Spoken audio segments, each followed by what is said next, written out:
Hello' everyone, আজি আমি শিকিম ইংৰাজী আখৰ বা লেটাৰ্ছসমূহ কেনেদৰে অসমীয়াত উচ্চাৰণ কৰা হয়। ইয়াৰ জৰিয়তে তোমালোকে ইংৰাজী ভালদৰে পঢ়িব পাৰিবা আৰু লিখিবও পাৰিবা। গতিকে তোমালোকে ভিডিঅ'টো শেষলৈকে ভালদৰে মন দি চাবা। এতিয়া চোৱাচোন, এৰ পৰা জেডলৈকে গোটেই ইংৰাজী লেটাৰ্ছসমূহ লিখা আছে আৰু লগতে কি দিয়া আছে? অসমীয়া বৰ্ণসমূহো লগত দিয়া আছে। গতিকে আমি এতিয়া চাম এই ইংৰাজী লেটাৰ্ছখিনিয়ে অসমীয়াৰ কোনটো বৰ্ণৰ দৰে উচ্চাৰণ হয়। এতিয়া চোৱা, এ কেতিয়াবা অ, কেতিয়াবা আ, কেতিয়াবা আকাৰ, কেতিয়াবা এ হিচাপে বহে। বিয়ে ব উচ্চাৰণ কৰে, চিয়ে ক, কেতিয়াবা প্ৰথম চ, ডিয়ে দন্ত্য দ, কেতিয়াবা মূৰ্ধন্য দ, ইয়ে এ, ই হস্ৰ ই একাৰ হিচাপে বহে। এফে ফ উচ্চাৰণ কৰে, জিয়ে গ, কেতিয়াবা বৰ্গীয় জ, এইচে হ, আয়ে আই, হস্ৰ ই কাৰ হিচাপে বহে। জে বৰ্গীয় জ, কে ক, এলে ল, এমে ম, আৰু এনে দন্ত্য ন, চন্দ্ৰবিন্দু, অ'য়ে ঔ, ঔকাৰ, পিয়ে প, কিউয়ে ক, আৰে ৰ, এছে দন্ত্য খ, টিয়ে দন্ত্য ত, মূৰ্ধন্য ত, হসন্ত, ইউয়ে উ, হস্ৰ উ, হস্ৰৌকাৰ, উকাৰ, ভিয়ে ভ, ৱাব্ব, ডব্লিউয়ে ৱাব্ব, এক্স কস্যক চ, কেতিয়াবা জ উচ্চাৰণ হয়।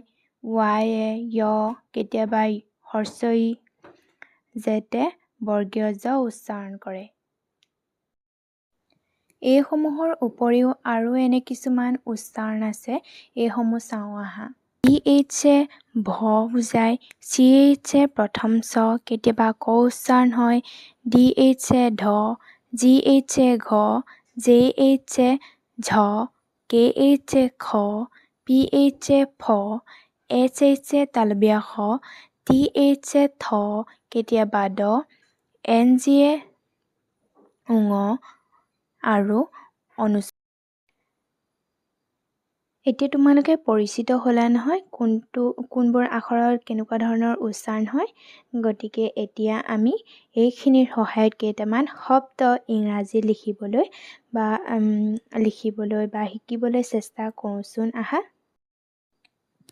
এতিয়া ৰামটো অসমীয়াত লিখা আছে। এই ৰামটো আমি ইংলিছত লিখিবলৈ হ'লে আমি কেনেকৈ লিখিম? এতিয়া চাওঁ আহা। ৰটো ইয়াত ক'ত আছে বাৰু? এয়া ৰ, এয়া ৰ হয়নে? ৰ, আৰ হ'ব, আৰ। তাৰপিছত আকাৰ, আকাৰটো ক'ত আছে বাৰু? আকাৰ, এয়া আকাৰ। আকাৰটো কোনটো হ'ব? এ হ'ব, এ। এতিয়া মটো কোনটো? মটো ম, এম।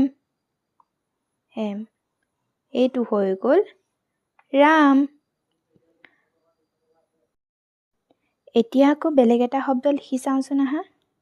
অসমীয়াত আছে ৰিং, ৰত হস্ৰ ইকাৰ ৰিং, অনুস্বৰ।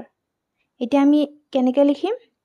প্ৰথমতে ৰ হ'ব, ৰটো ক'ত আছে? আৰ হ'ব, আৰ।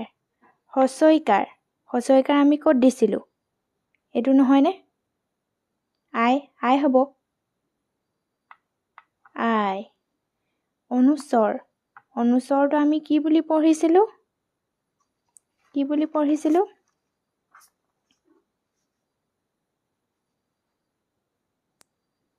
এয়া হৈছে অনুস্বৰ। ইয়াত কি আছে? NG।